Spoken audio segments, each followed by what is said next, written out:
안녕하세요. 미국에 온 지는 지금 40년이 좀 넘었고요. 네. 고등학교 1학년 때 미국에 와서 미국에서 학교를 다 다니고 또 이제 지금 현재 페르슨 초등학교의 교사로 근무하고 있고요. 네. 또 뉴저지에 있는 뉴저지 한국학교 교장으로 근무하고 있습니다.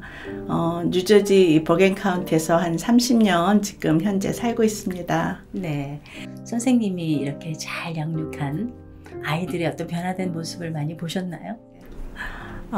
제가 뭐 사랑을 줘갖고 애가 막 변화되는 거 금방 볼 수는 없지만 네. 이렇게 보통 학급을 맡게 되면 1년은 제가 아이들하고 생활을 하니까 그 아이를 제가 이제 문제가 있다라고 생각할 때는 몇 번 이렇게 제가 점심시간에 불러요. 그래서 같이 점심 먹고 얘기하고 이러면서 좀 가까워지면 아이들이 이렇게 얘기하는 걸 좋아해요. 그리고 난 누구랑 오늘 점심 먹었다 선생님이랑 이런 느낌? 네. 그래서 저는 이제 점심시간에 불러서 얘기하면서 네. 친해지고 이러면 네. 자기 얘기하고 힘든 얘기하고 이러면서 아이들 얘기를 들어주는 게 제가 제 어떤 뭐랄까 저의 하나의 제 직업 중에 제가 해야 되는 일 중에 하나라고 생각을 해요. 그래서 네.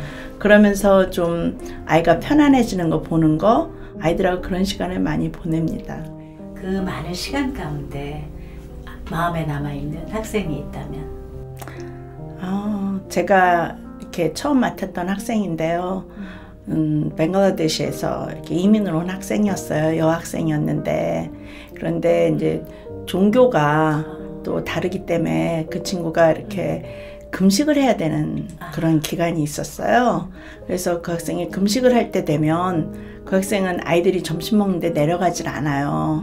그래서 제가 그 학생을 그러면 선생님하고 같이 있을래? 해갖고 있으면서 이제 그때 책을 많이 줬어요. 제가 이런 책을 읽어보면 좋을 것 같다. 왜냐하면 영어가 많이 부족했고 또 저는 그 학생을 보면서 제가 처음 이민 왔을 때 생각을 좀 했어요.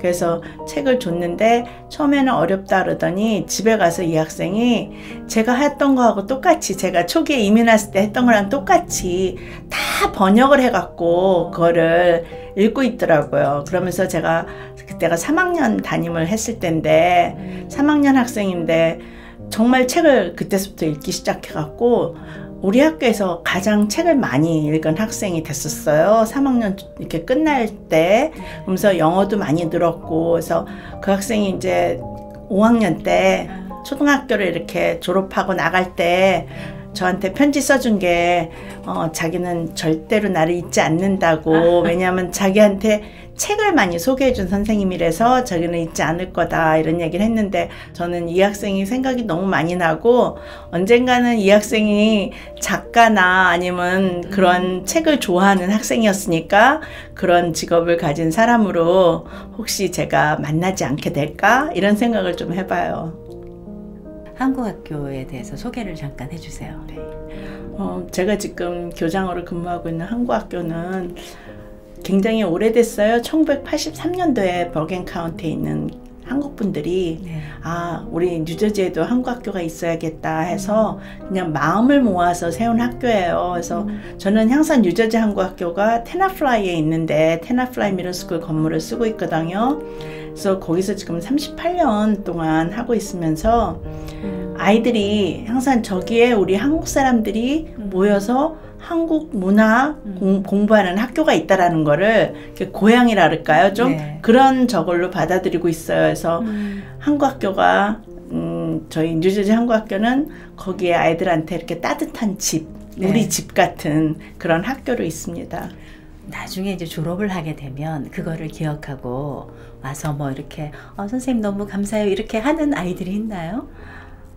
저는 이제 제가 3학년 때 가르쳤던 학급이 있었어요. 근데 그 학생들이 자주 연락하고 또 찾아오고 그랬었어요. 그러다가 어느 날 저한테 연락이 와서 제가 이제 그럼 우리 오늘 저녁 먹을까? 그래갖고 몇 사람이 모여서 같이 이제 저녁을 먹었어요. 근데 네. 제가 참 아이들이 예뻤던 게 대학생이었는데 그때 그 학생들이 저한테 저녁 먹고 제가 저녁을 사주니까 네. 선생님 저희가 저녁을 사드려야 되는데요 이렇게 얘기를 하더라고요. 그러면서 자기들이 이제 졸업하고 대학 졸업하고 이러면 찾아와 선생님 저녁 사드릴 거라고 그런 얘기를 하는 학생도 있었고요.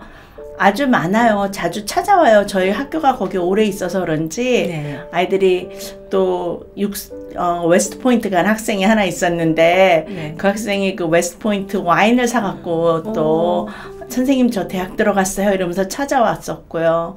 그래서 또 어떨 땐 지나가다가 또 이렇게 들려갖고 하이 그러고 가는 학생도 있고 참 한국 학교가 참 한 자리에 오래 있어서 아이들이 찾아올 수 있었다는 거 저는 굉장히 행운이라고 생각합니다. 한국 학교의 어떤 중요성? 왜 거기 가서 아이들이 공부를 해야 되는지?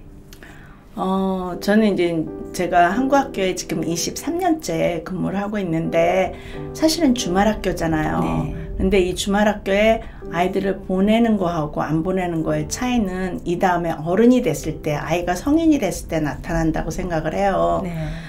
단순히 이게 어떤 언어를 습득하는 학교가 아니고 저희가 여기서는 아이들한테 문화, 역사 이런 걸 다 가르치거든요. 그래서 아이들이 그런 걸 습득하면서 참 자기가 누구인지를 알게 돼요. 특히 요즘처럼 우리가 그 에이션 헤이트 크라임 같은 게 굉장히 기승을 부리는데 네. 자기가 누군지 모르면 아이들은 굉장히 혼동이 와요. 그쵸. 근데 한국 학교를 다니면서 자기 정체성에 대한 거를 아이들이 좀 알게 되면서 좀 달라지는 것 같아요.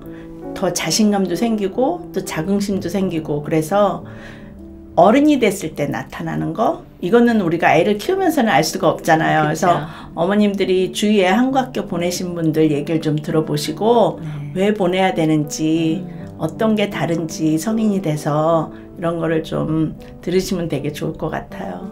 끝으로 우리 합창단 어린이들한테 영상 편지를 하나 남기신다고 생각하시고 우리 합창단 어린이들 선생님이 어린이들을 볼 때마다 가슴이 늘 뭉클뭉클해요. 왜냐하면 노래를 잘하는 것도 굉장히 중요하지만 여러분들이 같이 합창단을 하면서 서로가 서로를 위하는 마음을 봤을 때 정말 공동체 생활이라는 걸 여러분이 잘 배워가고 있구나 이런 생각이 들어서 선생님이 너무너무 감사해요. 그리고 여러분들이 작년에 만들었던 코비드 때문에 어려운 사람들한테 감사한다는 우리가 합창 만드는 거 생각나죠? 아름다운 세상. 그걸 보고 감동을 받은 사람들이 너무 많아요. 그래서 선생님은 너무 자랑스럽고 여러분들이 부르는 합창, 그 화음, 모든 것이 우리에게 아름다운 세상을 선사할 것이라는 걸 믿어요. 너무너무 사랑해요.